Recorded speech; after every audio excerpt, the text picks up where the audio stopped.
ఆడపిల్లల కోసం తెరుచుకుంటేనే సమాజం అభివృద్ధి చెందుతుంది, ధైర్యం వస్తుంది.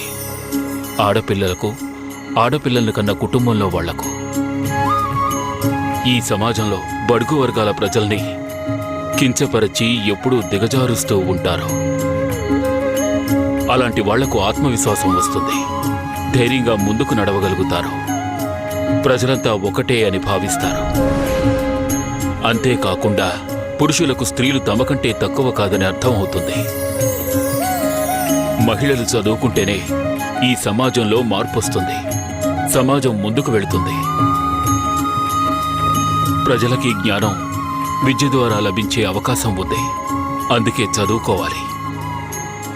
ఈ పాఠశాలలో నువ్వు కేవలం ఉద్యోగమే చెయ్యకూడదు, అతి గొప్ప బాధ్యతను భుజస్కంధాలపై మొయ్యాలి. ఈ బాధ్యతను నిర్వర్తించడం